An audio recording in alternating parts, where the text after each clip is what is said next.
ग्रंथराज श्री चैतन्य चरितामृत से चर्चा कर रहे हैं। प्रतिदिन हम पढ़ते हुए श्रृंखला में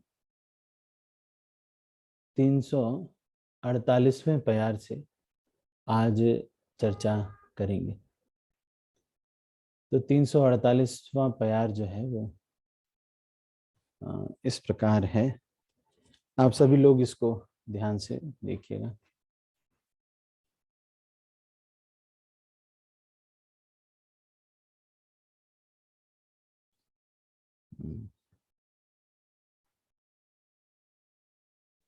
आज मुख्य रूप से ये अध्याय समाप्त हो जाएगा और उसके बाद हम अगले अध्याय की ओर बढ़ेंगे। अब हम थोड़ा सा इसमें समय 1.5 घंटा लगभग देंगे ताकि जो अध्याय है हमारे ये अब धीरे धीरे पूर्णता की ओर भी जाएं। बहुत अधिक डिस्कशंस नहीं करेंगे, पर फिर भी जो मुख्य बिंदु रहेंगे जो गौड़ी वैष्णव सिद्धांत से संबंधित हैं और जिन चीज़ों को स्मरण करना अनिवार्य है उनके ऊपर हम अवश्य बल देंगे।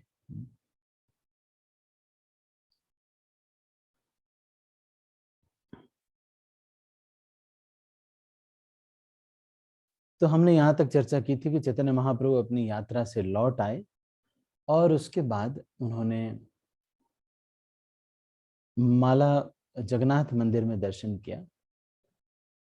माला प्रसाद पाइया प्रभु सुस्थिर हैला, जगन्नाथेर सेवक सब आनंदे में लीला। भगवान जगन्नाथ की माला तथा प्रसाद पाकर श्री चैतन्य महाप्रभु संतुष्ट हुए। भगवान जगन्नाथ के सारे सेवक बहुत ही प्रसन्नता पूर्वक श्री चैतन्य महाप्रभु से मिले।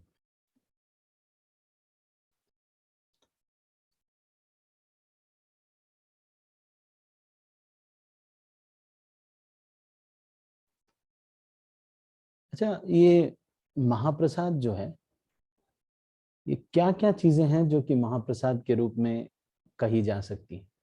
कोई बताएगा क्या क्या चीजें हैं जिनको हम महाप्रसाद कह देते हैं? क्या क्या चीजें मंदिर से निकलती हैं जो कि महाप्रसाद होती हैं? संधिनी राधा माता जी। प्रभु जी, जैसा कि भगवान का गार्लैंड भी महाप्रसाद कहलाता था प्रभु जी। हाँ, और गार्लैंड। राधा रानी के हाथ में का फ्लावर भी महाप्रसाद कहलाता है। हाँ, राधा वो रानी भी का। आशीर्वाद के तरफ देते हाँ, राधा रानी का। हमारा।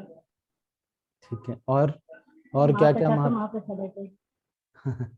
और क्या क्या महाप्रसाद मिलता है?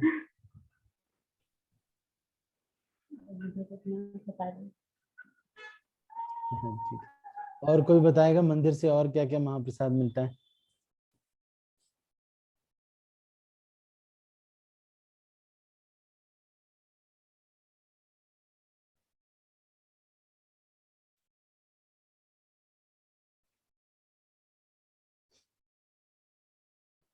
रामचंद्र देव प्रभु।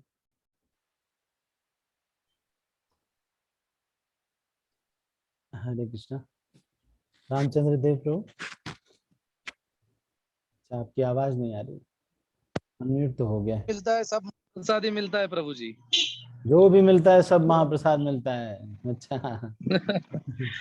क्या है तो उसके साथ हमें क्या क्या कैसा बर्ताव करना चाहिए? बहुत अच्छे से बर्ताव करना चाहिए प्रभु जी, उसको शिरो सर पे लगाना चाहिए प्रभु से। अरे अच्छा, ठीक है। लक्ष्मी माता जी कुछ कहना चाहते हैं। क्या महाप्रसाद मिलता है माता जी? क्या क्या महाप्रसाद मिलता है मंदिर में? कृष्णा दंडवत प्रभु जी। धन्यवाद जो प्रभु। भी मतलब मिलता है वो महाप्रसाद के रूप में ग्रहण करना चाहिए, भगवान की कृपा मानकर उसको ग्रहण करना चाहिए। जैसे तुलसी दल है भगवान का, अपन जो भी फ्रूट्स फल जो भी चढ़ाते हैं सब महाप्रसाद के रूप में वो अपने को देते हैं। उसको अपन हाँ भगवान की कृपा मानना चाहिए, जो भी महाप्रसाद मिलता है उसे। हाँ, ठीक है। तो जब ये महाप्रसाद मिलता है तो हमको इसको दोनों हाथों से लेकर के ऐसे करके लेना चाहिए और जो महाप्रसाद है वहां पर जो ऑफर किया रहता है उसको महाप्रसाद बोलते हैं। तो महाप्रसाद किसको बोलते हैं, कोई बताएगा? महाप्रसाद किसको बोलते हैं? संधिनी राधा माता जी। हरे कृष्ण बोलिए। तो भी गुरु महाराज का जो उद्देश्य रहता है उसे महाप्रसाद करते हैं। अच्छा, केवल गुरु महाराज का जो रहता है वो उसको महाप्रसाद। मतलब और हाँ? कोई भी कोई भी नहीं, वैष्णव ऐसा एक वैष्णव का, हाँ हाँ, जब जो भी उद्देश्य कोई रहता है उसे हाँ, महाप्रसाद बोल देते हैं। तो जब भी कोई भी वैष्णव का कुछ भी अगर कोई वैष्णव अगर और उसमें कर लेते हैं, खा लेते हैं, तो वो महाप्रसाद हो जाता है। अच्छा, जो आरती का प्लेट आता है हमारे पास, एक मिनट मैं सबके हाथ नीचे कर रहा हूँ। तो इसी तरह से जो सबसे पहले लेता है और जो अंत में लेता है, तो अंत वाले को क्या मिलता है? आरती आती है तो अंत वाले को क्या मिलता है?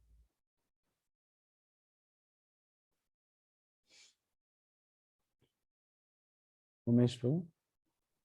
हरे कृष्ण दंडवत प्रभु जी, सभी भक्तों की कृपा, क्योंकि सबको सबके थ्रू होके आया होता है वो। हरे कृष्ण। सब भक्तों का महाप्रसाद मिलता है उसको। ठीक है, तो ये महाप्रसाद और महाप्रसाद के बारे में थोड़ा चर्चा किया।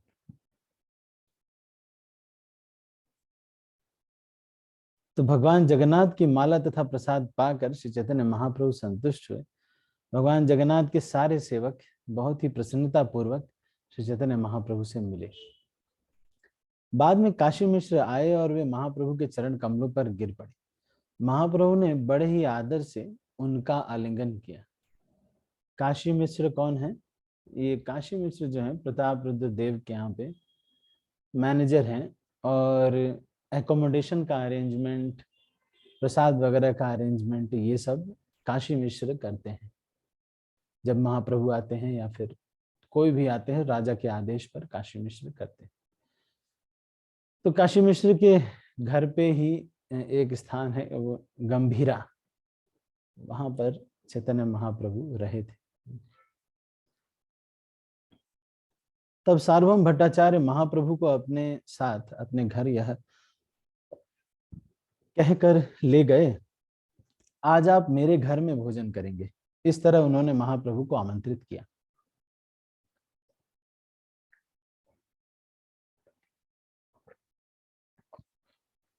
सार्वभौम भट्टाचार्य भगवान जगन्नाथ द्वारा छोड़े गए विविध प्रकार के प्रसाद ले आए। वे अनेक प्रकार के पकवान तथा औटे दूध की बनी वस्तुएं ले आए।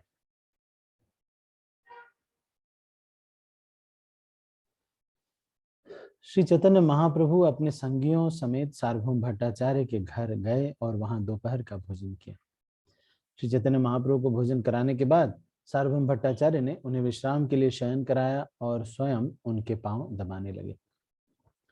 तब महाप्रभु ने सार्वभौम भट्टाचार्य से कहा कि जाकर भोजन करें, और महाप्रभु उन्हें प्रसन्न करने के लिए उस रात्रि उन्हीं के घर रुक गए।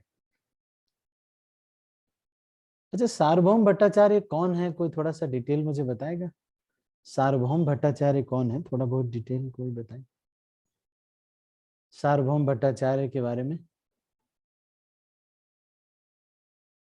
सार्वभौम भट्टाचार्य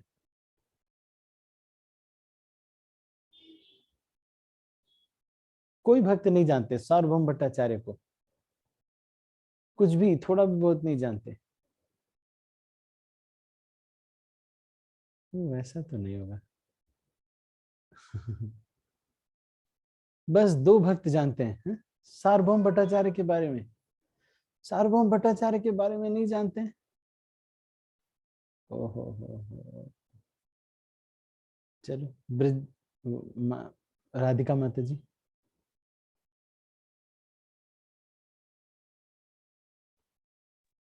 हरे कृष्णा। हरे कृष्णा। प्रभु जी, ये था कि पहले वो किसी और फिलोसफी को मानते थे, और फिर जब चैतन्य महाप्रभु से मिले और जब उनके बारे में पता चला कि वो स्वयं भगवान है, तो वो चेंज हो गए थे। फिर उन्होंने अपना फिलोसफी चेंज करके फिर चैतन्य महाप्रभु के साथ ही हरे कृष्ण महामंत्र के मिशन में थे। और ऐसा था कि पहले वो एक कथा में जो मैंने सुना है कि उठते ही वो खाना खा रहे थे, तब चैतन्य महाप्रभु ने उनको देखा, तब कि अभी आप उठे, और तुरंत उन्होंने खाना खा रहे थे, शायद ये उन्हीं की कथा है।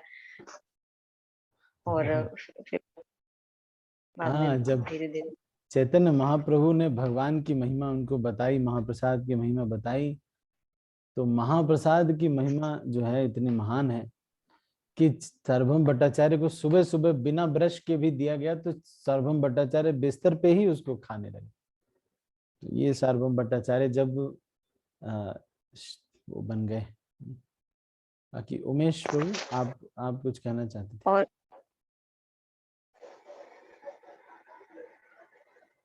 हरे कृष्णा, दंडवत प्रणाम प्रभु जी। गोपीनाथ आचार्य के भिनोई थे शायद सार्वभौम भट्टाचार्य, और ऐसा जब डिस्कशन होता है कि गोपीनाथ आचार्य चाहते थे कि सार्वभौम आचार्य भक्त बन जाए, इसीलिए महाप्रभु ने उनके ऊपर इतनी कृपा कर दी। हाँ, गोपीनाथ आचार्य ये चाहते थे हरे कृष्ण। कि ये सार्वभौम भट्टाचार्य भक्त बन जाए। ठीक है, राधिका माता जी आप कुछ कहना चाहते हैं? आपका तो अनम्यूट ही है। ओ हरे कृष्णा। प्रभु जी, रामानंद राय, उनके बारे में भी सार्वभौम भट्टाचार्य जी ने बताया था कि आप जब वहां जाए, एक स्थान पे का नाम बताया था, तो आप उनसे मिलना। वो भी बहुत बड़े भक्त हैं, उनके बारे में बताया था। तब ऐसे वार्तालाप बीच में आई थी तब। जब आप उनके कहने विद्यानगर पर जाइएगा तो इनसे मिलेगा, विद्यानगर है ना? विद्यानगर। हाँ हाँ, ठीक है, बढ़िया, अच्छा है। तो इस तरह से जो है ये रहा। ठीक है, म्यूट कर लीजिए सभी भक्त, म्यूट कर लीजिए। बहुत अच्छा आपने सबने बताया सार्वभौम भट्टाचार्य के बारे में। श्री चैतन्य महाप्रभु तथा उनके निजी संगी सार्वभौम भट्टाचार्य के घर यहीं रहे। वे सारी रात महाप्रभु की तीर्थ यात्रा का वृत्तांत सुनते हुए जागते रहे। महाप्रभु ने सार्वभौम भट्टाचार्य से कहा, मैंने अनेक तीर्थ स्थानों की यात्रा की है, किंतु कहीं भी आप जैसा वैष्णव नहीं देखा। महाप्रभु ने सार्वभौम भट्टाचार्य से कहा। महाप्रभु भी देखो पहले ये मायावादी थे, तो इनके साथ जो ये बृहस्पति हैं वास्तव में सार्वभौम भट्टाचार्य, तो इनके साथ जो है महाप्रभु का डिस्कशंस हुए, और डिस्कशंस में महाप्रभु ने जो है इनको हरा दिया।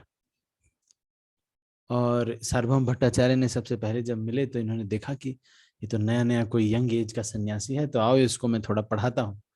तो चैतन्य महाप्रभु को बैठा करके पढ़ाने लगे। तो इन्होंने कहा कि भाई आपकी जो आप कुछ पूछ नहीं रहे हैं, कुछ प्रश्न नहीं कर रहे हैं, क्या बात है? तो महाप्रभु कहते हैं कि भाई आपकी जो टीका है, 7 दिन तक उन्होंने सुना और कहा कि सब कुछ ठीक है, लेकिन आपने जो टीका लिखी है, टीका बोल रहे हैं आप, वो ठीक नहीं है। शास्त्र तो ठीक है, लेकिन आप उसका गलत इंटरप्रिटेशन दे रहे हैं।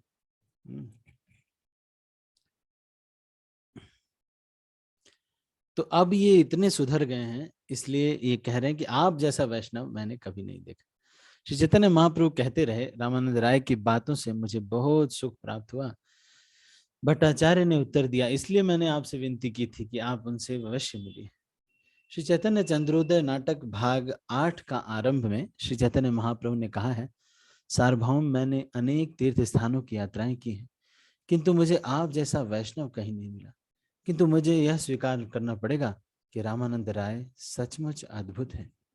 सार्वभौम भट्टाचार्य ने उत्तर दिया, इसीलिए हे प्रभु, मैंने आपसे प्रार्थना की थी कि आप उनसे अवश्य भेंट करें।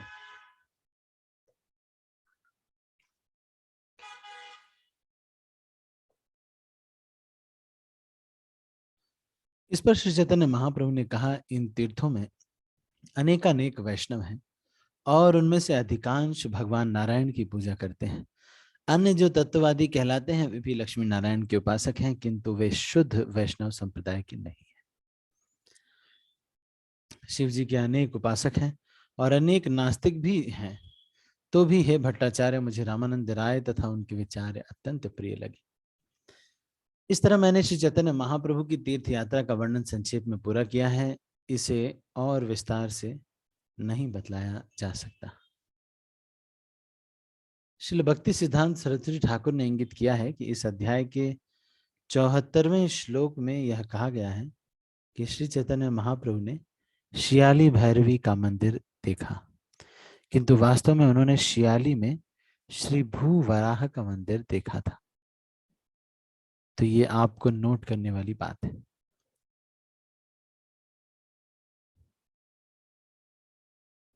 विश्वनाथ चक्रवर्ती ठाकुर के शब्दों के ऊपर भी श्रील भक्ति सिद्धांत सरस्वती ठाकुर कमेंट्री कर रहे हैं, तो आप समझ सकते हैं कि भक्ति सिद्धांत सरस्वती ठाकुर और दोनों ही आचार्य जो हैं कितने महान होंगे।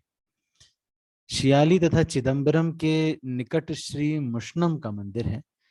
इसी मंदिर में श्री भू वराह का अर्चा विग्रह है। चिदंबरम की सीमा के अंतर्गत दक्षिण आर्कट नाम का एक जिला है और शियाली इस जिले में है। पास ही श्री भू वराह देव का मंदिर है, न कि भैरवी देवी का। यह श्रील भक्ति सिद्धांत सरस्वती ठाकुर का निष्कर्ष है। श्री चैतन्य महाप्रभु की अनंत लीलाएं हैं, उनके कार्यकलापों का कोई ठीक से वर्णन नहीं कर सकता।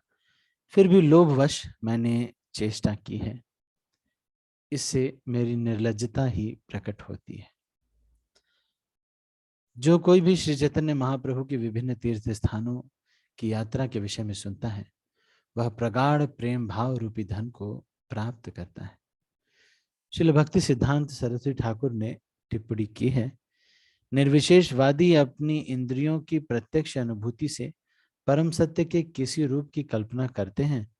वे इन काल्पनिक रूपों की पूजा करते हैं, किंतु न तो श्रीमद् भागवत न ही श्री चैतन्य महाप्रभु इस प्रकार की इंद्रिय तृप्ति की पूजा को किसी प्रकार से आध्यात्मिक महत्व देते हैं। मायावादी अपने आप को सर्वोपरि मानते हैं। वे मानते हैं कि परब्रह्म का कोई व्यक्तिगत रूप नहीं होता और उनके सारे स्वरूप मायाजाल या आकाश पुष्प के समान काल्पनिक होते हैं।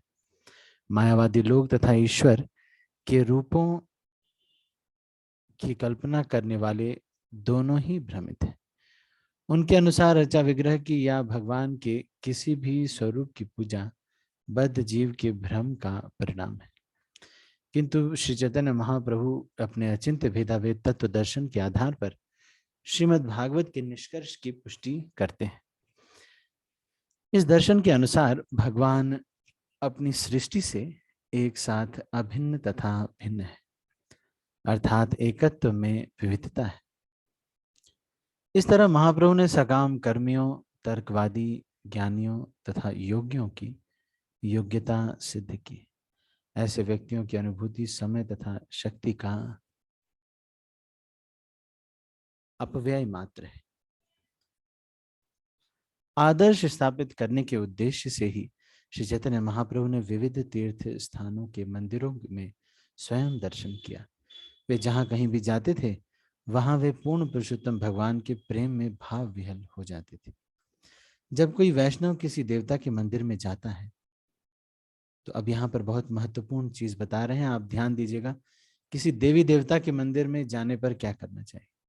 जब कोई वैष्णव किसी देवता के मंदिर में जाता है, तब उस देव के प्रति उसकी दृष्टि निर्विशेषवादियों और मायावादियों से भिन्न होती है। इसकी पुष्टि ब्रह्म संहिता द्वारा होती है। उदाहरण के तौर पर शिव मंदिर में वैष्णव का जाना अभक्त के जाने से भिन्न होता है।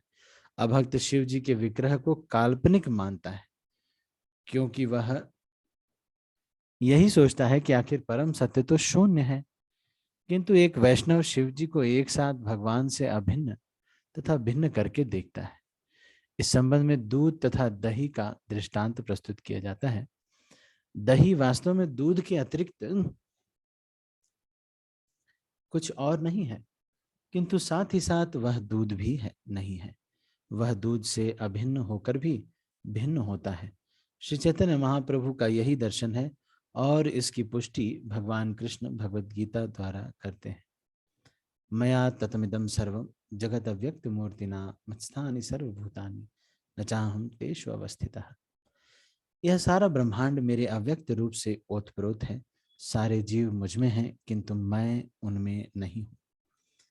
परम सत्य भगवान सब कुछ है, किंतु इसका अर्थ यह नहीं है कि हर वस्तु ईश्वर है। इसी कारण से श्री चैतन्य महाप्रभु तथा उनके अनुयायी सभी देवताओं के मंदिरों में गए, किंतु उन्होंने उन्हें उस रूप में नहीं देखा जैसा कि निर्विशेषवादी देखते हैं। हर व्यक्ति को श्री चैतन्य महाप्रभु का अनुसरण करते हुए सारे मंदिरों को देखना चाहिए। कभी कभी सांसारिक सहजिए यह मान लेते हैं कि गोपियां कात्यायनी मंदिर में उसी तरह गईं जिस तरह सांसारी लोग देवी मंदिर में जाते, किंतु गोपियों ने कात्यायनी से प्रार्थना की कि वे उन्हें पति रूप में कृष्ण दे। नंद गोप सुतम देवम पतिम में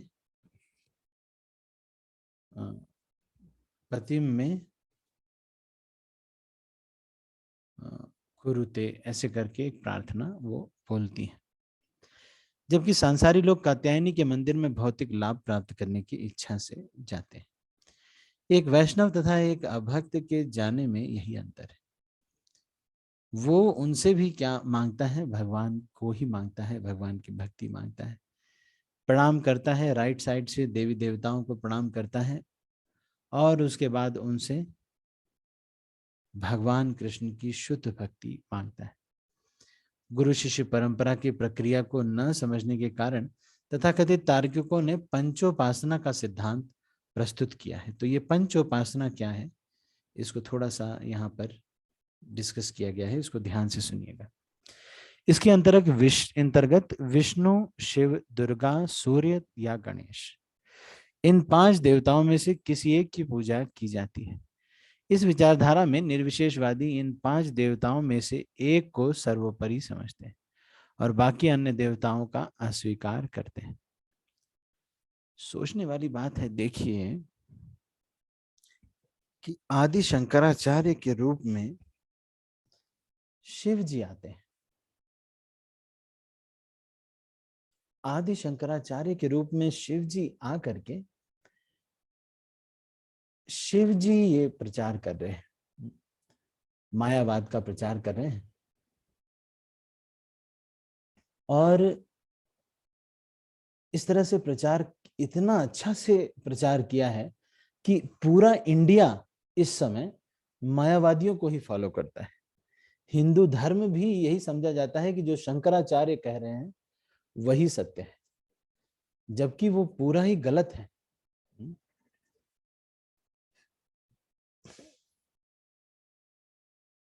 तो ये चीज जो है, देखिए कितना सब लोग बेवकूफ हैं। शिव जी आते हैं, शिव जी बोलते हैं कि मायावादम असत शास्त्रम, ये कहते कि ये असत शास्त्र को मैं जो है, मायावाद रूप जो असत शास्त्र है, इसको मैं प्रचार करने के लिए आता हूं। अपनी पत्नी को बताते हैं पद्म पुराण में। और लोग इसको जानते हुए भी, शास्त्रों को पढ़ते हुए भी कितने मूर्ख हैं। सारा इंडिया देखो शंकराचार्य शंकराचार्य शंकराचार्य, गोवर्धन मठ, और ये सब उनको बहुत महान समझते हैं, जबकि ये सारे जो हैं, इनको किसी को कुछ पता ही नहीं। ये सारे जो शंकराचार्य जो फैले हुए, इनको कुछ नहीं, ये मायावादी हैं सारे। मायावादी मतलब भगवान के रूप को नहीं मानते। हम भी भगवान है, तुम भी भगवान हो, सब लोग भगवान है, ये फिलॉसफी को मानने वाले। इनसे पूछो कि अगर मान लीजिए सब लोग भगवान हैं तो फिर भगवान होने में क्या स्पेशल है? अगर सब लोग भगवान हैं तो फिर what is so special about being God then? तो ये देखो कितना बड़ा, मतलब पूरा इंडिया इसको पालन करता है और कितने सारे मंदिर ये चलाते हैं। पंचोपासना के इतने सारे मंदिर है साउथ इंडिया में। आप जाएंगे, सबसे पहले मंदिर में क्या होगा? एक राम जी का विग्रह होगा, उसके बगल में गणेश जी का, लक्ष्मी जी का, और फिर है ना शिव जी का भी होगा पीछे। अब आजकल साईं बाबा का प्रेशर आ गया है बहुत, तो साईं बाबा भी रहेगा। ये सब कुछ कोई आचार्य नहीं अनुमोदित कर रहे हैं, अपने मन से सारा कुछ ये लोग कर रहे हैं। देखो इस साईं बाबा का तो कहीं कोई वही नहीं है, ये तो नए वैरायटी आ गई, अपने मन से नया बना दिया है।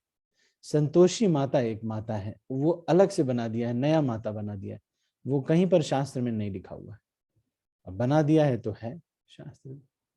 अब बोल रहे हैं कि भाई कोई भी फॉलो करता है इसको। तो पंचोपासना का सिद्धांत जो है ये कहता है कि इन पांचों देवताओं की पूजा तब तक करो जब तक तुम्हारा भगवान में मन नहीं लगता, और उसके बाद इनको यूज एंड थ्रो कर दो। इसके बाद फिर तुमको रूप की जरूरत नहीं है, रूप की पूजा तो नए लोगों के लिए है, ऐसा ये लोग कहते हैं। इन पांच देवताओं में से किसी एक की पूजा की जाती है। इस विचारधारा में निर्विशेषवादी इन पांच देवताओं में से एक को सर्वोपरि समझते हैं और बाकी अन्य देवताओं को अस्वीकार करते हैं। श्री चैतन्य महाप्रभु या वैष्णवों को ऐसा दार्शनिक चिंतन जो निश्चित रूप से मूर्ति पूजा है स्वीकार्य नहीं। यह काल्पनिक अर्चा विग्रह पूजा हाल ही में मायावादी निर्विशेषवाद में परिवर्तित हो गई है। कृष्ण भावनामृत के अभाव में लोग मायावाद दर्शन के शिकार हो जाते हैं, फलस्वरूप वे कभी कभी नितांत नास्तिक बन जाते हैं। किंतु श्री चैतन्य महाप्रभु ने अपने निजी आचरण से आत्म साक्षात्कार की विधि स्थापित की। जैसा कि श्री चैतन्य चरितामृत मध्य लीला में कहा गया है, थावर जंगम में देखे न देखे तार मूर्ति, सर्वत्र है निज इष्ट देव स्फूर्ति। एक वैष्णव कभी भी किसी भी स्थावर या जंगम वस्तु का भौतिक रूप नहीं देखता। वह जहां भी देखता है वहां पूर्ण पुरुषोत्तम भगवान की शक्ति को देखता है और तुरंत ही भगवान के दिव्य रूप का स्मरण करता है। कृपया श्रद्धा तथा भक्ति के साथ श्री चैतन्य महाप्रभु की दिव्य लीलाओं का श्रवण करें।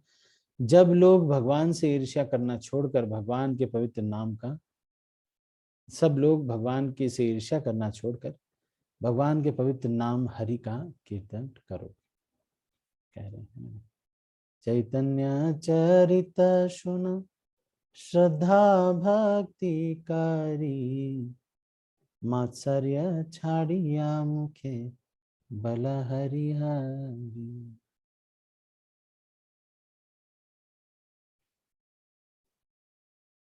इस कलयुग में कोई असली धर्म नहीं रहा, केवल वैष्णव भक्तों तथा वैष्णव शास्त्रों द्वारा स्थापित सिद्धांत रह गए हैं। यही सभी बातों का सार है। मनुष्य को भक्ति की विधि तथा इसके समर्थक शास्त्रों में दृढ़ आस्था होनी चाहिए। यदि मनुष्य श्रद्धापूर्वक श्री चैतन्य महाप्रभु की लीलाओं को सुनता है तो वह ईर्ष्या की स्थिति से मुक्त हो सकता है। श्रीमद् भागवत ऐसे ही ईर्ष्या रहित व्यक्तियों के लिए है। इस युग में श्री चैतन्य महाप्रभु के आंदोलन से ईर्ष्या नहीं करनी चाहिए, अपितु हरि तथा कृष्ण के पवित्र नामों महामंत्र का कीर्तन करना चाहिए। सनातन धर्म का यही सार है।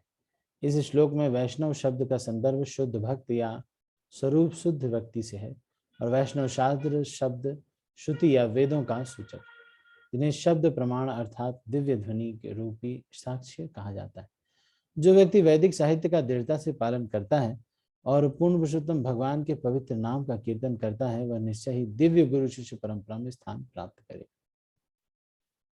तो जो भी कोई शास्त्र अध्ययन में लग गया, जिसकी दीक्षा नहीं हुई है, लेकिन वो क्या करना चाहिए उसको, दीक्षा वालों को नहीं हुई है तो ध्यान से सुनने की बात है। जो व्यक्ति वैदिक शास्त्र का दृढ़ता से पालन करने लगे, वैदिक शास्त्रों के नियमों का पालन करे और भगवान के नाम का जप करे, है ना, कीर्तन करे, तो ये दोनों चीज अगर कोई व्यक्ति करने लगा है तो धीरे धीरे वो दिन दूर नहीं है जब उसको निश्चय ही दिव्य गुरु शिष्य परंपरा में स्थान प्राप्त होगा।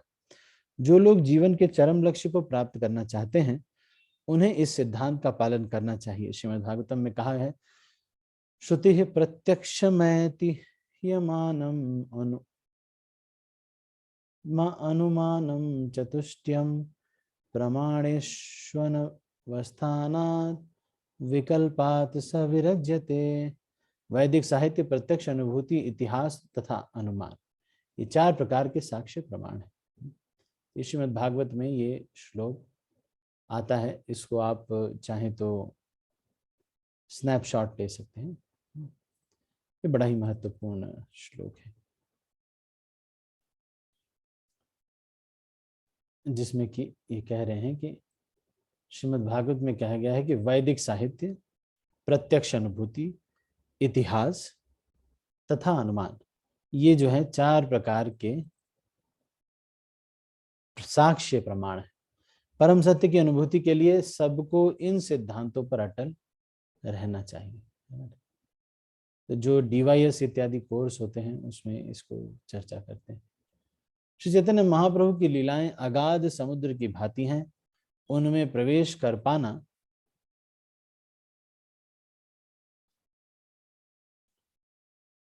मेरे लिए संभव नहीं है।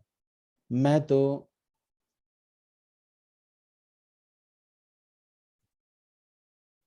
समुद्र तट पर खड़े होकर केवल जल का स्पर्श कर रहा हूं। आप में से कोई ऐसा बता सकता है कि कौन सा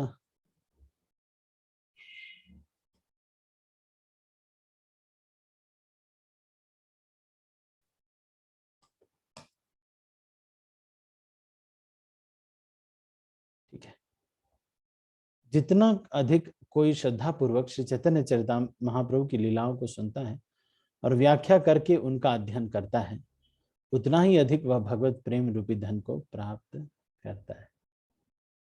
तो ये तो बहुत ही सुंदर श्लोक है, बड़ा ही सुंदर प्यार आ गया। कह रहे हैं कि चैतन्य चरित्र श्रद्धाय सुने जय जन, यतेक विचारे तत पाए प्रेम धन। जितना अधिक कोई श्रद्धा पूर्वक श्री चैतन्य चरित्र चैतन्य महाप्रभु की लीलाओं को सुनता है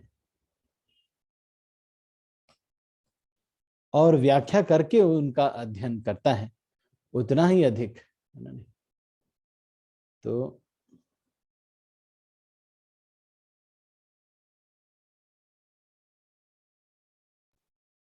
एक मिनट, किसी का कुछ अखंडी यवन, अच्छा। चैतन्य चरित्र श्रद्धाय सुने जय जाना, यतेक विचारे, यतेक विचारे मतलब जहां तक यह विचार पूर्वक अध्ययन करता है, मतलब थोड़ा विचार पूर्वक अध्ययन अगर करे तो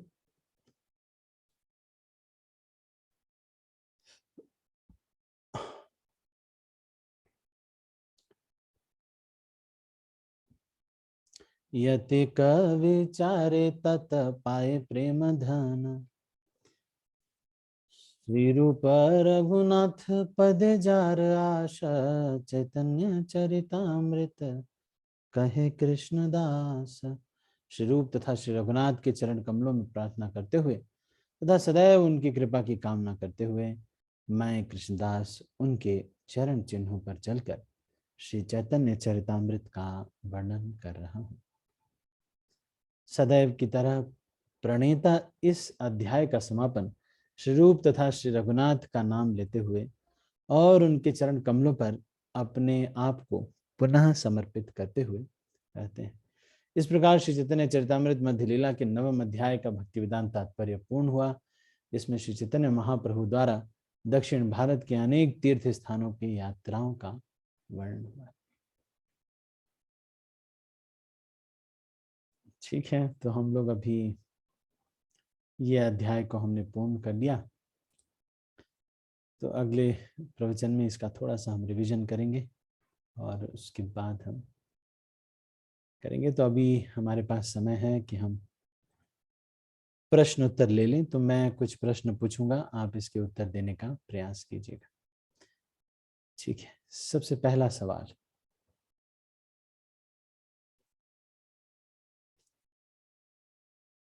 कृष्णदास कविराज गोस्वामी ने चैतन्य चरितामृत किससे सुनी थी?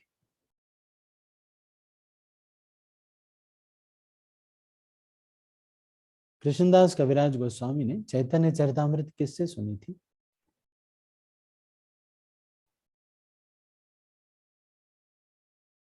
कोई भक्त नहीं जानते?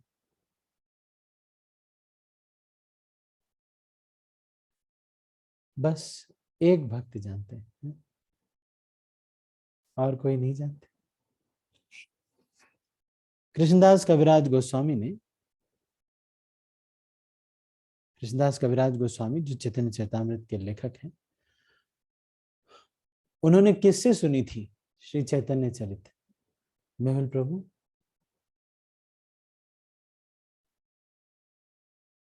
हरे कृष्ण प्रभु जी, प्रणाम प्रभु जी। रघुनाथ स्वामी, रघुनाथ दास गोस्वामी से।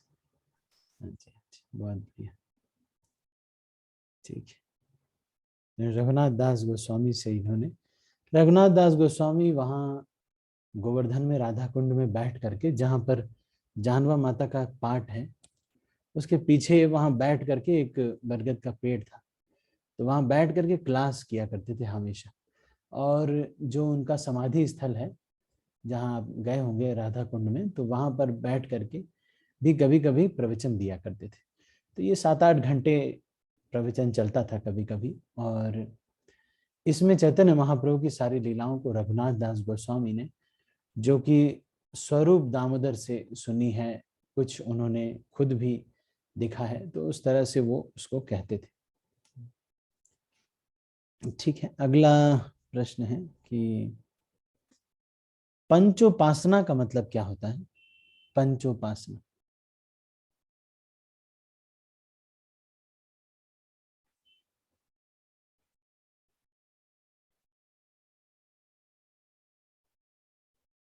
अनीता आर्या माता जी।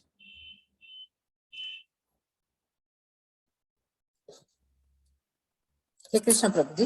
हरे कृष्ण। विष्णु, दुर्गा, गणेश और लक्ष्मण, इनको पंचोपासना। पंचोपासना के, ठीक है।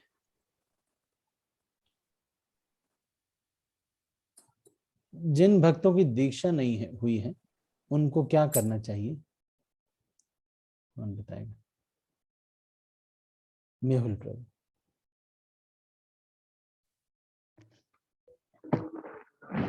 हरे कृष्ण। आ रही है, बताइए जी। उनको नाम कीर्तन करना चाहिए, भगवान का नाम लेना चाहिए। और शास्त्र अध्ययन करके वैदिक शास्त्र का अनुपालन करना चाहिए। ये 2 कार्य करने से दीक्षा, गुरु शिष्य परंपरा में दीक्षा प्राप्त होती है। ठीक है, अगला प्रश्न है,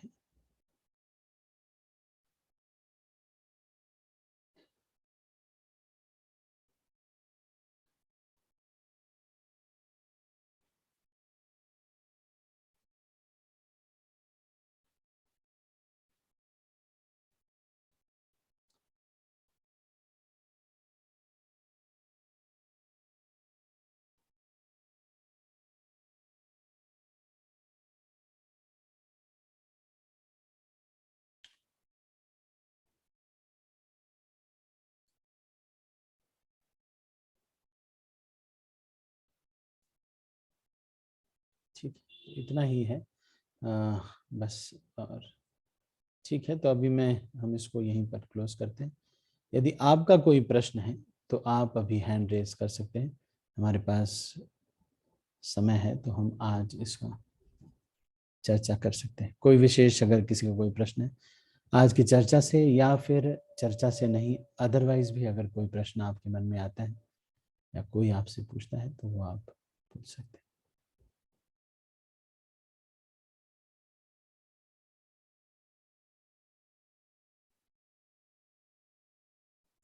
राधिका माता जी। हरे कृष्ण प्रभु जी, दंडवत प्रणाम। धन्यवाद जी। प्रभु जी, जैसे आप बता रहे हैं कि जो भी मायावादी है, जो फॉलो कर रहे हैं, जैसे शंकराचार्य को बहुत सारे लोग फॉलो कर रहे हैं, तो वो ठीक नहीं है, वो बिल्कुल असत्य जो भी है। लेकिन तो फिर स्वयं शिव जी पार्वती माता से बता रहे हैं कि ऐसे मैं आऊंगा, तो क्यों किया, ये करने की क्या जरूरत है, क्योंकि ऐसे गलत चीजें प्रचार हो रही है, तो ये स्टार्टिंग क्यों हुआ? एक ये क्वेश्चन है, एक और क्वेश्चन है पहले। ठीक है, अच्छा प्रश्न है। आप म्यूट कर लीजिए माता जी। शंकराचार्य इत्यादि का, शंकराचार्य के रूप में शिव जी क्यों आए?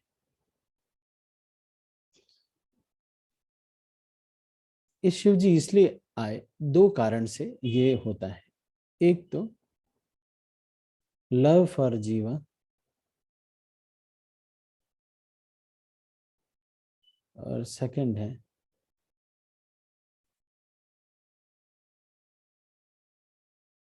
baby steps, giving baby steps to the jiva.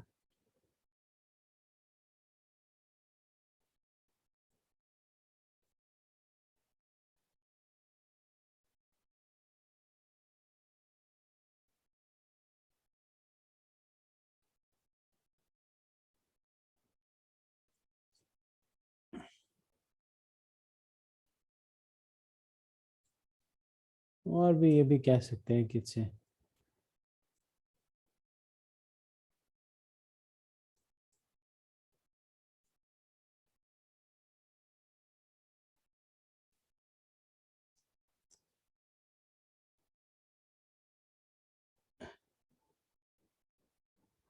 also it's an adjustment for the desires of jivas. तो शंकराचार्य इन कुछ कारणों से आते हैं। सबसे पहला कारण जो है शिव जी को इत्यादि को इस तरह से भेजने का, वो ये है कि भगवान जीव से प्रेम करते हैं तो फोर्स नहीं करना चाहते कि मानो कि मैं भगवान हूं और मेरी उपासना करो, जबरदस्ती नहीं करना चाहते। इसीलिए जीवात्मा को जो है उसको खुद ही से डेवलप करना देना चाहते हैं भगवान। इसमें कोई जबरदस्ती नहीं करते, हाँ सुविधा प्रदान करते हैं, लेकिन उसको खुद ही पढ़ना पड़ेगा। अब जैसे चैतन्य चैतामृत क्लास हो रही, सुविधा है, लेकिन उसको थोड़ा सा तो इतना तो करना पड़ेगा कि लॉग इन करे, जागता रहे। दूसरा कारण यह है कि भगवान थोड़ा बेबी स्टेप्स देना चाहते हैं। बेबी स्टेप्स का मतलब ये है कि एकाएक से अगर किसी को बोल देंगे कि उस समय जिस समय ये प्रचार हो रहा था उसके पहले बुद्ध भगवान आए थे, भगवान बुद्ध के रूप में आए थे। क्योंकि बुद्ध के रूप में आए थे तो इसलिए उन्होंने अहिंसा को बताया और वेदों के प्रति फेथ को तोड़ दिया। बुद्ध जो थे वो फेथ को तोड़ दिया, क्योंकि वेदों के अनुसार ही लोग जो है हिंसा बहुत कर रहे थे।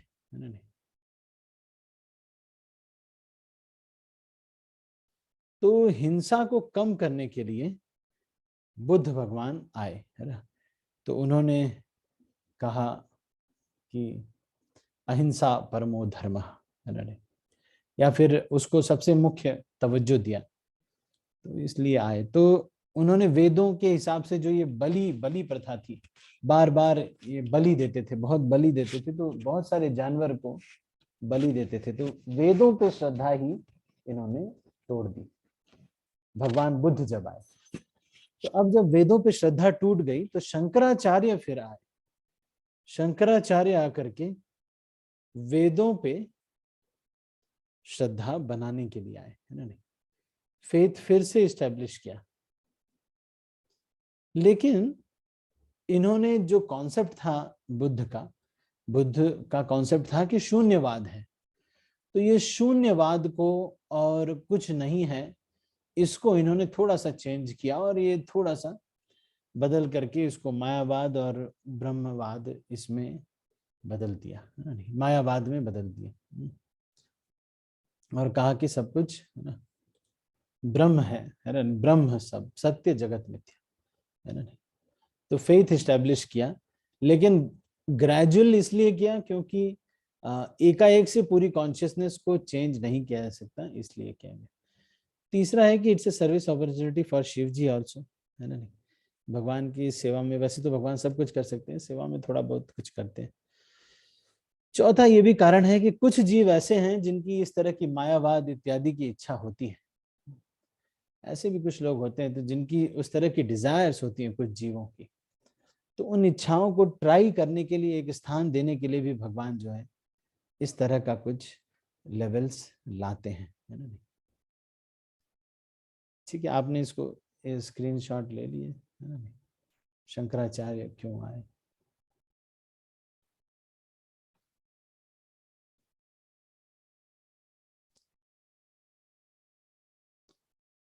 ठीक है, तो अभी हम, और कोई प्रश्न है राधिका माता जी? यस प्रभु जी, एक और एक इसी में ही प्रभु जी की मायावादी कृष्ण अपराधी ऐसे कहते हैं, तो लेकिन अभी बहुत सारे लोग ये तो यही कर रहे हैं, सारे मतलब ज्यादा लोग शून्यवाद को ही समझ रहे हैं और शिव जी को मान रहे हैं कि हम ब्रह्मास्मि ऐसे कहते हैं, सारे यही सब चल रहे हैं। तो कितना मुश्किल है कि मतलब अपना गौड़ीय संप्रदाय वो ज्यादा विकसित हो, उनको कैसे समझाएंगे, क्योंकि वो इतना ज्यादा घुस चुके, मतलब इतना ज्यादा जान चुके हैं, और वो कि चेंज ही नहीं करना चाहते वो भगवान श्रील प्रभुपाद कहते हैं कि सारा प्रचार करने का बस एक दो तरीके हैं, वो है प्रसाद बांटो और पुस्तक वितरण करो, बस ये 2-3 का हरिनाम कीर्तन करो, इन सब से सबका हृदय परिवर्तित हो जाएगा। जितने भी लोग हैं, मायावादी हों चाहे जो भी हों, सब लोग सब परिवर्तित हो जाएंगे। इतना बड़ा चीज का बहुत सिंपल सॉल्यूशन देते हैं। जिस चीज को करने के लिए भगवान बुद्ध आते हैं, जिस चीज को करने के लिए शंकराचार्य शिव जी स्वयं आते हैं, उस चीज को करने के लिए भगवान ने बस महाप्रसाद दे दिया और कहा है कि जाओ ये इस्कॉन के गुलाब जामुन खिला करके मायावादियों को भी बदल सकते हैं। चाहे कोई कैसा भी हो, उसको बदला जा सकता है। प्रसाद खिला के तो देखिए, प्रसाद में बहुत शक्ति होती है। खा खा करके घर वाले खुद से एकादशी व्रत न रखने लगे तो कहने क्या। प्रसाद में इतनी शक्ति होती है। तो ये प्रसाद और कीर्तन और भक्तों का संग इत्यादि जब वैष्णव को मिलता रहता है, सुकृति बढ़ते बढ़ते बढ़ते बढ़ते किसी एक दिन ऐसा हो जाता है कि वो भी वैष्णव बन जाते हैं। उस तरह से आजकल जो मायावादी लोग अपने को कहते हैं, तो ज्यादा बड़े मायावादी तो है नहीं। जो लोग बोलते हैं हम शंकराचार्य के फॉलोअर, वो तो कुछ पता ही नहीं है उनको कि क्या होता है। वो तो बस जैसे गर्व से कहूँ हम हिंदू हैं वाले लोग, जो लोग हैं उनको, हमारे जैसे अभी मैं कुछ दिन पहले मिला था, राष्ट्रीय मंत्री थे एक विश्व हिंदू महासभा के, राष्ट्रीय हिंदू महासभा के मंत्री जो थे, उनसे मिला, अध्यक्ष थे। तो मैंने उनको बताया कि क्या होता है, तो उनको कुछ पता नहीं है। उनको बस ये पता है कि जितने भी हनुमान मंदिर आए, जितने भी सब मंदिर आए, उसमें बस जय करना है, बस इतना ही पता है उनको। और वो राष्ट्रीय हिंदू महासभा के अध्यक्ष हैं, पूरे नेशनल लीडर है, और उनको कुछ नहीं पता है हिंदू धर्म के बारे में। तो ऐसे ही है, इन लोगों को किसी को कुछ पता नहीं है। तो इसलिए ज्यादातर लोग तो गुलाब जामुन से हो जाएगा इनका। बाकी ये बचेंगे कुछ 1 2 4 10 15 20 होंगे ज्यादा से ज्यादा पूरे इंडिया में, जो ठीक से मायावादी होंगे। कोई मायावादी अच्छे वाले है ही नहीं।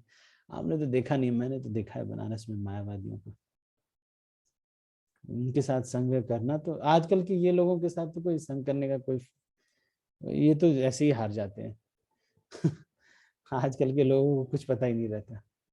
जिसने भगवत गीता ज्ञान प्रबोधिनी या फिर जो राधेश्याम प्रभु की बुक है, उसको अगर अच्छे से पढ़ लिया है, तो सारी दुनिया में तो आराम से वो इस समय के सारी दुनिया में प्रचार कर सकता है। वो सारी दुनिया में कोई उसका कोई कभी कोई काट ही नहीं पाएगा। उतना वो बुक अपने आप में एक पर्याप्त बुक है। थोड़ा बहुत कोई एक मायावादी कभी मिल जाते हैं बनारस इत्यादि में, 1-2 अब आपको मिल जाएंगे, तो वो लोग शक्तिशाली भी होते हैं। तो उनसे फिर हमको नहीं करना चाहिए। ठीक है ना राधिका माता जी, आपके पल्ले ये सब नहीं पड़ेगा, आप चिंता मत करो। आपको तो जो लोग मिल रहे हैं वो तो सब गुलाब जामुन वाले, वो तो प्रभु जी। कृष्ण भगवान और जो उनके बहुत ही प्रमुख भक्त हैं, जैसे नारद जी है, ध्रुव महाराज, उनके हम प्रिय कैसे बन सकते हैं? उनके प्रिय कैसे हम बन सकते हैं? क्या सारी करें? सारी गुरु परंपरा या फिर जो भी भक्त हैं, उन सब के प्रतिनिधि श्री गुरु होते हैं, है ना? इसलिए आप देखेंगे कि हम लोग इस्कॉन में जो है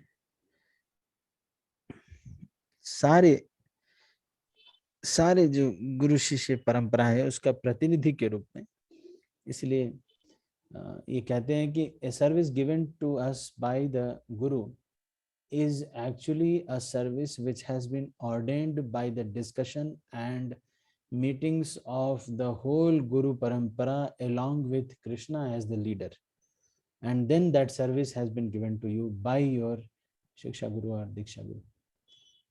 That is the potency of a service which has been an instruction which has been given by the spiritual master. So that spiritual master represents वो जो गुरु है वो पूरे गुरु परंपरा का प्रतिनिधित्व करता है, ठीक है? उन सबको प्रसन्न करने का एक, नारद मुनि को कैसे प्रसन्न करेंगे? श्री गुरु को प्रसन्न करके। कृष्ण को कैसे? गुरु को प्रसन्न करके। किसको कैसे? गौर किशोर दास बाबा जी महाराज को कैसे प्रसन्न? ये गुरु को प्रसन्न करके, सबको प्रसन्न कर देंगे।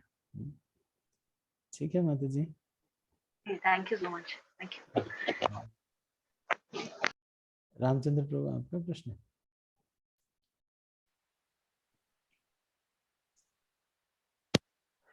कृष्ण प्रभु दंडवत प्रणाम। धन्यवाद प्रणाम। हाँ जी प्रभु जी, जो लोग प्रचार करने नहीं देते और करते भी नहीं है, तो ऐसे लोगों के साथ भगवान क्या करते हैं प्रभु जी?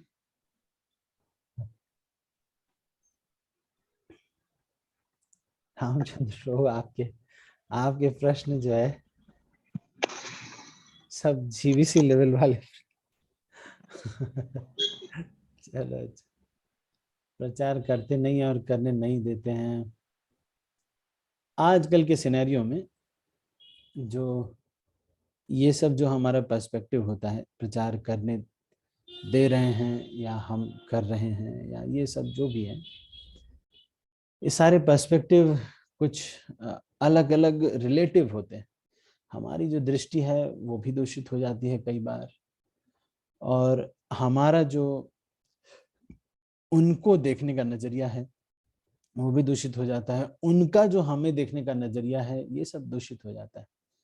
तो इसलिए हमारे स्तर पर हमको क्या करना चाहिए? हमको अपने शिक्षा गुरु से डिस्कस करना चाहिए कि प्रभु जी, मेरा ना ऐसा इच्छा है, मैं इसको कैसे ऐसा तरीके से करूं कि इससे वैष्णव समाज और आजकल का जो भी सिस्टम चल रहा है वो उद्वेलित भी ना हो, और मैं अपनी शक्तियों का उपयोग भी कर सकूं भगवान की सेवा में। तो वो कुछ रास्ता निकालेंगे, कुछ इस तरह से करके कोई रास्ता निकाल लेंगे और फिर उस रास्ते पे चलना चाहिए। अगर फिर भी अगर लगता है कि नहीं, तो गुरु दीक्षा गुरु से जा करके डिस्कस करना चाहिए कि मैं इस तरह से पूर्ण समर्पित होकर के सेवा करना चाहता हूँ। इनफैक्ट कभी कभी तो दीक्षा गुरु खोजते रहते हैं ऐसे लोगों को, कोई आए तो सही, ठीक है कि नहीं? तो इस तरह से हमें जो है क्योंकि हमारी दृष्टि पर हमें बहुत ज्यादा विश्वास नहीं होना चाहिए। इन आँखों, इन कानों, लोगों के स्टेटसों और कुछ लोगों की बातें, ये सब से सुन करके हमने जो निर्णय लिए होते हैं वो कई बार बड़े गलत भी होते हैं। हम जो है कई बार हम बहुत सही नहीं होते। इसलिए इन अपूर्ण इंद्रियों की वजह से हमको बड़ा विनम्र होना चाहिए, क्योंकि हम कभी कभी गलती भी कर देते हैं, और वो लोग भी हो सकता है कि गलत हो सकता है सही हो सकता है जिनको आप सही मान रहे हो वो गलत हो। बड़ा दुविधा का स्थिति है इस संसार में। तो इसलिए बड़े कन्विक्शन से निर्णय अपने नहीं ले सकते। शास्त्रों में जो कहा है उसको बहुत कन्विक्शन से बोल सकते हैं, जैसे कि भगवान निराकार नहीं है, उसको तो हम बोल सकते हैं कि हाँ निराकार नहीं। तो इसलिए इन सब चीज़ों में जब हमने देखा कि ये प्रचार नहीं करने दे रहे हैं ये और ये, इस तरह से जब भी हमारे मन में आता है तो हमको ये सोचना चाहिए कि हो सकता है I know not, I don't know क्या होता होगा, क्या स्थिति होगी, उसके बेचारे ने क्या क्या देखा होगा, उसके बाद उसको लगा होगा कि मैंने तो नहीं करना भैया प्रचार। पहले बहुत उत्साहित होकर आ गया, हरि हो बम भोले बम भोले आ गया होगा, और उसके बाद उसने देखा होगा कि भाई इट्स अ टॉर्चर।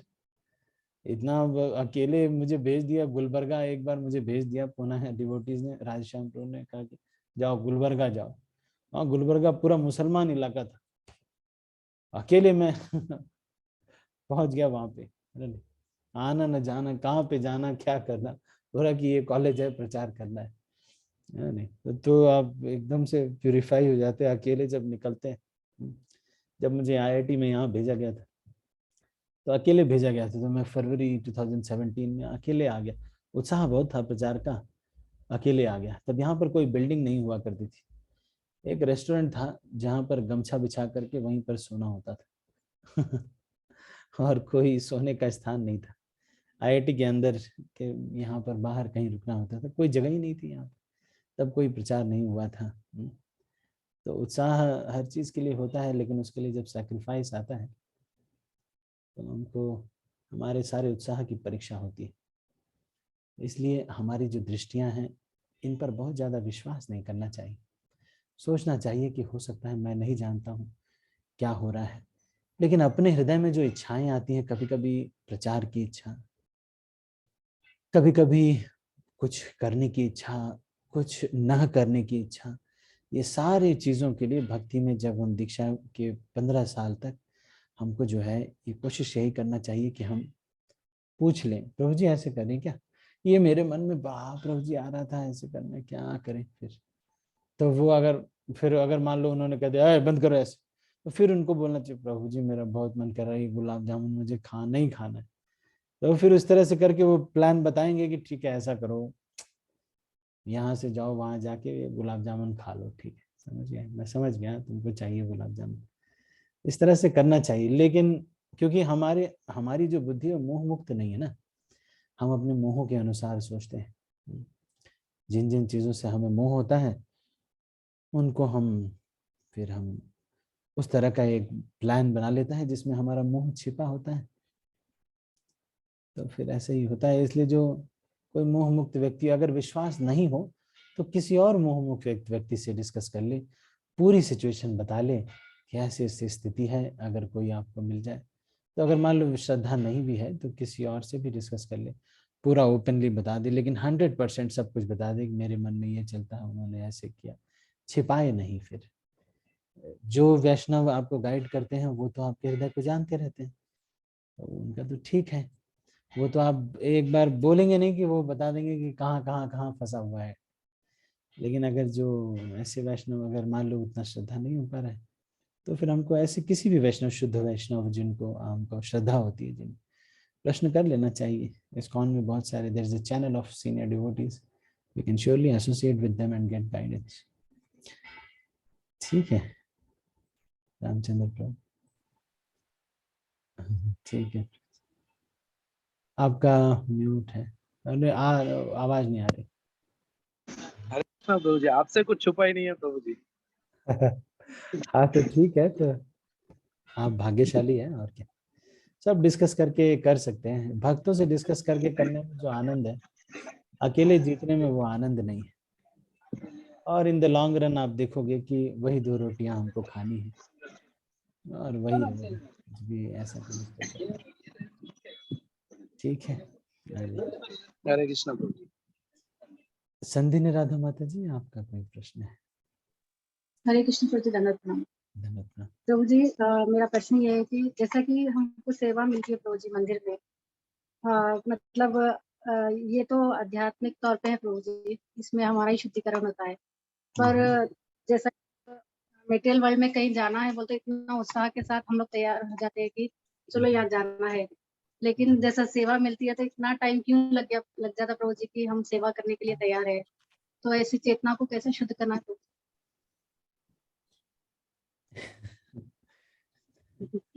सेवा करके शुद्धिकरण होता है। सबसे पहला चीज तो ये है कि सेवाएं, जब हम बद्ध अवस्था में, हमको सेवाएं जो है ऐसे लेना चाहिए जो कि हमारे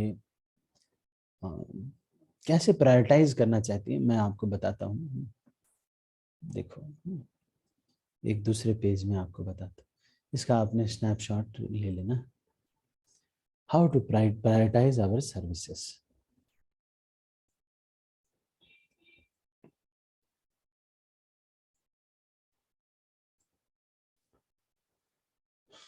सबसे पहला चीज है, first step is to fix the fix.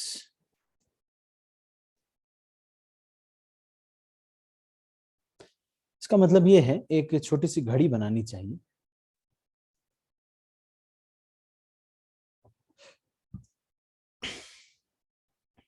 और इस घड़ी में हमको लिखना चाहिए, मान लो जैसे यहाँ पे लिख दिया 12, फिर यहाँ लिखा 3, यहाँ लिखा 6 और यहाँ लिखा 9। अब इस घड़ी में फिर आपने क्या किया, सबसे पहले जो चीजें फिक्स हैं इसी टाइम पे होनी है उसको इसमें डाल दिया। समझ रहे?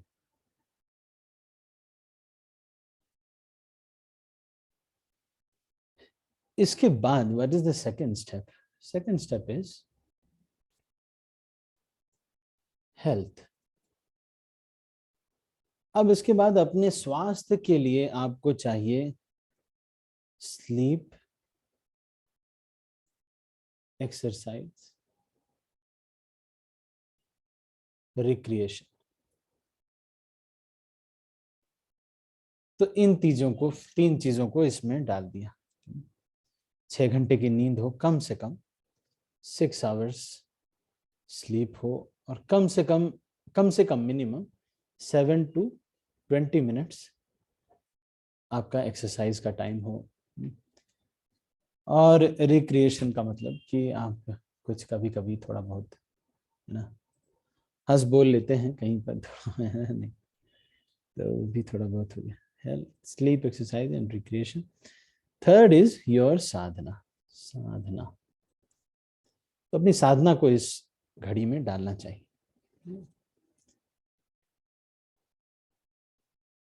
तो फिर इसको जो है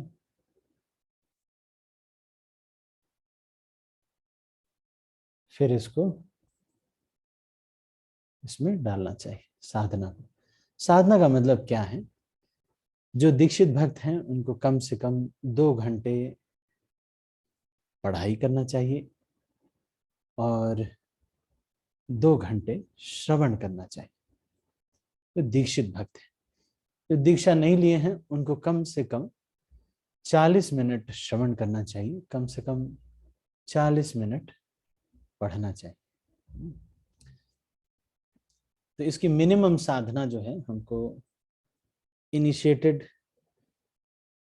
डिवोटीज के लिए है 16 राउंड्स, और रेगुलेटिव प्रिंसिपल्स 16 माला इत्यादि, और फिर 4 नियम का पालन, और 2 घंटा रीडिंग और 2 घंटा हियरिंग। इसका मतलब 1 घंटा गीता, 1 घंटा भागवत और 2 घंटा आप अपने स्वतः जो पढ़ाई करते हैं या भक्तों के संग में पढ़ाई करते हैं, तो वो आपका 2 घंटे का हो गया। और जो नॉन इनिशिएटेड हैं उनको कम से कम इतना करना चाहिए कि 16 माला करें और 40 मिनट्स हियर और रीड जो है करना चाहिए। कम से कम इतना जरूर इसमें डाल देना चाहिए। उसके बाद फिर आपको और भी खाली मिले तो इसी लूप को, और मतलब इसमें जो भी इंपॉर्टेंट आपको लग रहा हो उसको जो है टाइम देना चाहिए। ठीक है, तो इस तरह से हमको करना चाहिए साधना। और इसके बाद फिर फोर्थ चीजें आती हैं आपकी फैमिली। आपकी फैमिली को हमको टाइम देना चाहिए और कुछ समय उसके लिए भी रखना चाहिए। जैसे कि क्या क्या फैमिली में आता है, केयर, उनकी केयर करना, कॉलिंग करना, और बर्थडे इत्यादि पे गिफ्ट देना, याद रखना, और बीच बीच में ऐसे ही कुछ गिफ्ट देते रहना।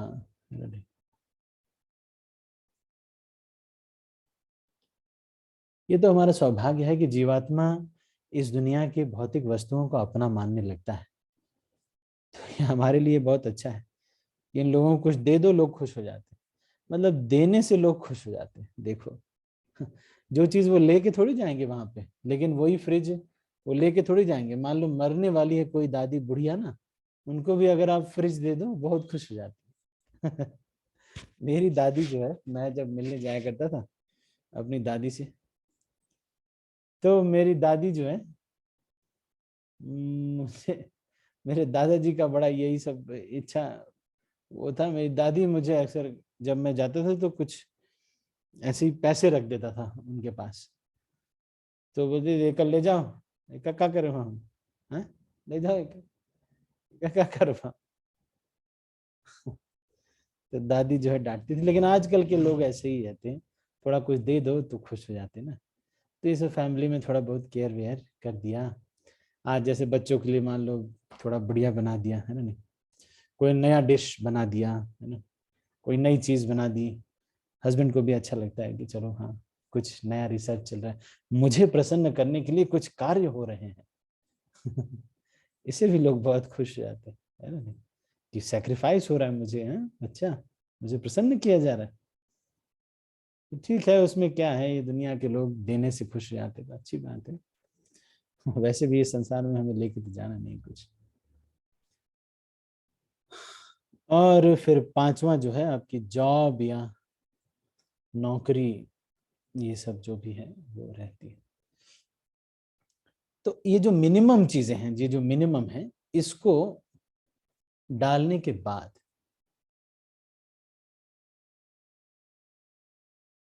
हमको अपने शिक्षा गुरु से पूछ करके, सेवाएं रेगुलर सेवाएं हैं तो जरूर पूछ लेना चाहिए, और फिर हमको इन सेवाओं को करना चाहिए। अगर इससे जगह बचती है तो खूब करना चाहिए। और फिर भी ये कोशिश यही करनी चाहिए कि एक डायनेमिक बैलेंस बनाए। डायनेमिक बैलेंस का मतलब है कभी कभी ऐसा होगा, डायनेमिक का मतलब है कि कभी कभी ऐसा होगा फेस्टिवल चल रहा है तो कृष्ण को ज्यादा समय दे दिया, है ना नहीं, तो उस समय क्या कर लिया, एक्सरसाइज का टाइम 7 मिनट्स, है ना नहीं। और बाकी जो चीजें एक्सरसाइज की जरूरत नहीं, क्योंकि उस दिन भाई आपका बहुत सारी सेवाएं रहेंगी तो आपका हो ही जाएगा एक्सरसाइज। तो फेस्टिवल के समय पे आपने सोच लिया कि चलो मैं केवल जो है 40 मिनट्स अभी हियरिंग करेंगे, और एक थोड़ी देर रीडिंग करेंगे, कुछ 30 मिनट 40 मिनट्स रीडिंग कर लेंगे, और बाकी जो दिन भर पूरा समय है वो 100% में कृष्ण कृष्ण कृष्ण करेंगे, कृष्ण कृष्ण, है ना। और लेकिन जब फेस्टिवल चला गया, अब एग्जाम आ गया, तो एग्जाम में क्या करना है फिर, उसमें भी इसी तरह से ये करना पड़ेगा। फिर जब नॉर्मल डेज आ गए, तो नॉर्मल डेज में ये साधना बढ़ा देनी है, कि साधना फिर से वही 2 घंटे वाली साधना हो गई, है ना। इस तरह से डायनेमिक सा रखना चाहिए, मिनिमम के बाद डायनेमिक, है ना, मिनिमम के बाद डायनेमिक रखना चाहिए, मिनिमम फिक्स करने के बाद फिर डायनेमिक रखना चाहिए। तो मैंने कुछ चीजें आपको बता दी। मंदिर में जो सेवाएं होती हैं कभी मिल जाती हैं, पता नहीं संधिनी राधा माता जी, आपने एक बार फिर से रिपीट करना प्रश्न आप जो पूछ रहे थे। प्रभु जी, मेरा प्रश्न ये था कि जैसा कि मंदिर में सेवा मिलती है ना प्रभु जी, हाँ, तो इससे तो अपना हमारा ही शुद्धिकरण होता है। पर जैसा कि कहीं मतलब मटेरियल वर्ल्ड में कहीं जाना है, करना है, तो हम इतना उत्साह के साथ रेडी हो जाते हैं, अच्छा, लेकिन मंदिर में जब सेवा के लिए इतना उत्साह नहीं आता, हाँ, तो ऐसी चेतना को कैसे हम लोग विकसित करना। बोलिए। तो उत्साह जो हमें नहीं आता है, तो कई बार ऐसा होता है कि बहुत रेगुलर जो सेवाएं रहती हैं उसमें फिर हमें जो है, अब रेगुलर हो गया है, कोई कुछ कहता नहीं है, फूल माला की सेवा है, हर दिन जाते हैं फूल माला बनाते हैं, तो कुछ दिन बाद लगता है चलो ठीक है फिर अभी, है ना। तो उस सेवा में थोड़ा सा चाहे तो कुछ वैरायटी लाने का प्रयास कर सकते हैं, या फिर बार बार श्रवण करने से भी कि सेवा में क्या सेवा क्यों बहुत इंपॉर्टेंट होती है, इससे भी होता है। कई बार बहुत फिक्स सी अगर सेवा रहती है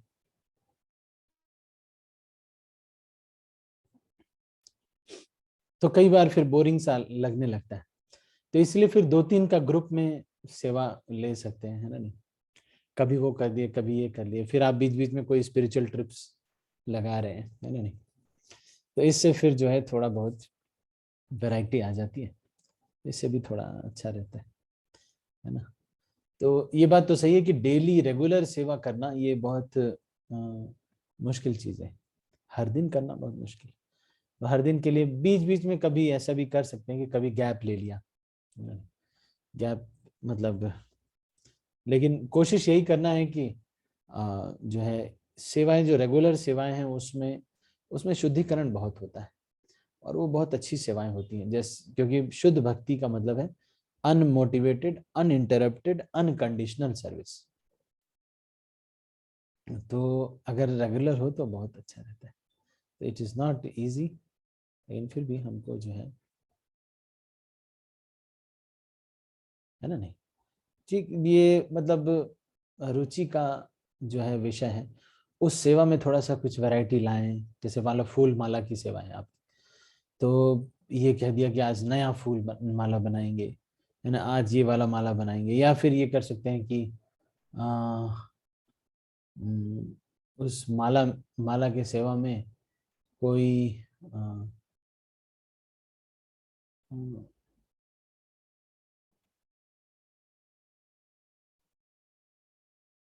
टीम है, टीम को ले लिया, कभी उन्होंने बना दिया, कभी उन्होंने बना दिया, इस तरह से भी कर दिया। और इस तरह से थोड़ा बहुत एडजस्ट करके हमारे रुचि को हम बनाए रख सकते हैं। वैसे अच्छी सेवा तो यही वाली सेवा होती है जो हर दिन की जाती है, हर दिन जो की जाती है वो सेवा बड़ी अच्छी होती है, क्योंकि ये सबसे शुद्ध सेवा होती है, क्योंकि इंटरप्शन इसमें नहीं होता और किसी के आदेश से की होती है, हमारा इसमें कोई स्वार्थ नहीं होता। तो वैसे मंदिर वाले तो जो भी फूल माला बनाने जाते हैं या फिर कुछ भोग बनाने जाते हैं तो उनको महाप्रसाद इत्यादि देते हैं वो लोग भी जानते हैं कि इसमें मंदिर वालों का, मंदिर के भक्तों को भी ये कोशिश करना चाहिए, कुछ अप्रिसिएशन मिलना चाहिए, ऐसे जो भक्त हैं उनको भी थोड़ा बहुत अप्रिसिएशन होना चाहिए, रेगुलर जो सेवा कर रहे हैं, है ना नहीं? लेकिन मैंने ये देखा है कि अप्रिसिएशन वगैरह से ज्यादा काम नहीं करता है।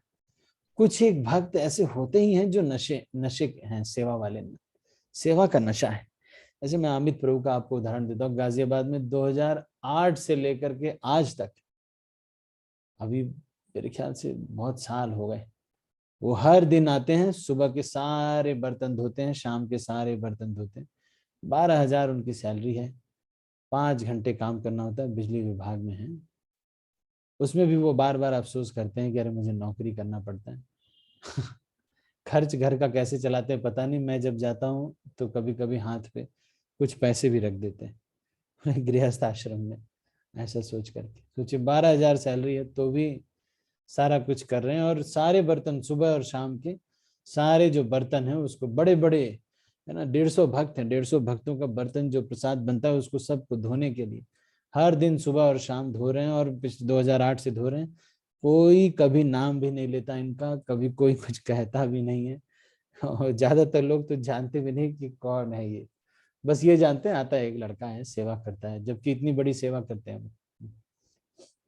और कभी कभी तो लोग जो है उनको और सेवा दे देते हैं, बल्कि मैनेजर लोग बोल देते हैं अरे प्रभु जी आज थोड़ा दोपहर में भी आ जाएगा, क्योंकि उस दिन दोपहर का भी फीस्ट रहेगा तो उसके भी बर्तन आपको धोने हैं। तो बोलते हैं हाँ ठीक है ठीक है। सोचिए दया नहीं है लोगों को। मैं ये सोच रहा था कि लेकिन कुछ एक ऐसे भक्त होते हैं जिनको इस तरह की सेवा करने में बड़ी रुचि है, हर दिन वो सेवा कर लेंगे, है ना। हाँ, इसलिए भी ये भी है कि मंदिर के भक्तों को ये ध्यान रखना चाहिए कि लोगों की रुचि के अनुसार उन्हें थोड़ा सेवा दें, जिससे वो बद्ध अवस्था में भी पूरी रुचि से उस सेवा को कर सके, और कुछ अप्रिसिएशन वगैरह करना चाहिए। पर हमारी तरफ से हमको नहीं चाहना चाहिए कि कोई अप्रिसिएशन मिले या कुछ मिले। तो थोड़ा, हाँ ये बात तो सही है कि इतना आसान नहीं है।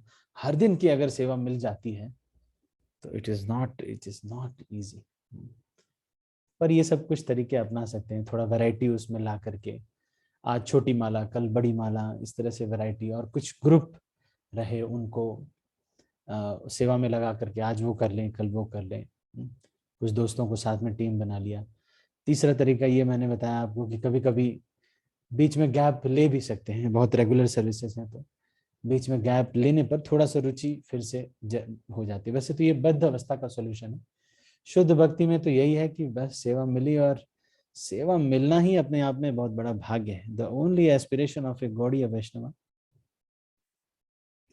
is to get service opportunity। Gaudiya Vaishnava बस यही चाहता है, और कुछ तो उसको चाहिए नहीं, क्योंकि गौड़ी उसको क्या देगा, कोई कुछ नहीं देगा कोई। उसको क्या चाहिए ही, भोग तो चाहिए नहीं, उसको क्या देगा कोई। गौड़ीय वैष्णव तो बस यही चाहता है कि मुझे कृष्ण की कोई सेवा गुरु लोग दे दें या आचार्य परंपरा, बस इतना ही बस वो चाहता है। हाँ, उसको लोग हो सकता है कहें कि कुछ रिवार्ड देना है, ये देना है, वो तो चाहता नहीं, क्योंकि रिवार्ड तो भोग है। रिवार्ड तो भोग है, वो तो बिजनेस कंप्लीट करने के लिए है कि नहीं। Appreciation and reward is a sense gratification. Having expectations in preaching is sense gratification. तो ये तो भोग है, और क्या। तो सबसे शुद्ध तो वही होता है, लेकिन ये करना आसान नहीं होता है। संधिनी राधा माता जी, आई थिंक थोड़ा बहुत मैंने प्रयास किया। बात तो प्रभु आपकी जी सही है। हाँ, बहुत कुछ समझना है प्रभु जी। ये सबसे बड़ी तो कृपा सेवा जो मिलती है वो बहुत अच्छा लगता है। हाँ, सेवा मिलना ही बहुत बड़ी कृपा है, जैसे आप बता रहे थे। पर इसमें ये कोशिश यही करना चाहिए कि जब अगर रेगुलर सेवा अगर आपको मिल रही है तो इन चीज़ों का ध्यान रखना चाहिए कि हमारा जो, अगर कोई अकस्मात कोई सेवा कभी आ गई तो अलग बात है, फिर भी हमको अपनी मिनिमम जो हेल्थ है, साधना है, उसको रेगुलर रूप से डिस्टर्ब नहीं करना चाहिए। रेगुलर रूप से इसको कभी डिस्टर्ब नहीं करना चाहिए, नहीं तो रेगुलर डिस्टर्ब कर दिया तो फिर आपको आगे चल के हो जाएगी दिक्कत। तो इसीलिए इसको फिर अपने शिक्षा गुरु से पूछ लेना चाहिए, नहीं तो फिर फंस जाएंगे। मान लो आपको सेवा दे दी गई कि भाई ठीक है आप जो है ये करो, फिर फंस जाएंगे हम। रात में 9 बजे से लेके 11 बजे तक एक सेवा है, पर आपको बाद में फिर दिक्कत होगी। तो इसके लिए फिर शिक्षा गुरु से और सबसे डिस्कस करके ही इसको लेना चाहिए। आपकी प्रायोरिटीज के अनुसार रेगुलर सर्विसेज लेना चाहिए। 1-2 दिन कभी फेस्टिवल है, कुछ है, रथ यात्रा है, अलग बात है। ठीक है माता जी।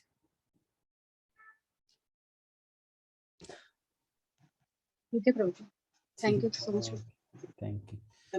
राधिका माता जी, आपका कोई प्रश्न था उस समय? मैं फिर इनका हरे कृष्ण प्रभु जी।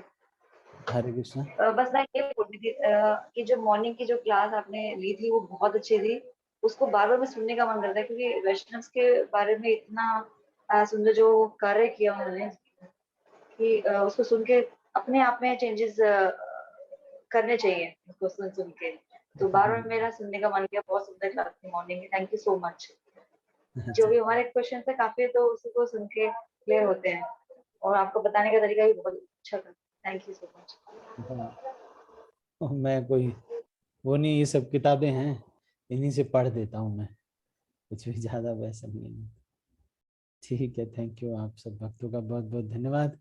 मैं सभी भक्तों को अनम्यूट कर रहा हूँ और फिर इस मीटिंग को एंड कर रहा हूँ। श्रील प्रभुपाद की जय। हरे कृष्ण प्रभु जी, दंडवत हरे कृष्ण थैंक प्रभु यू जी, सो मच दंडवत प्रभु प्रणाम। जी। हरे कृष्ण प्रभु जी, दंडवत प्रणाम।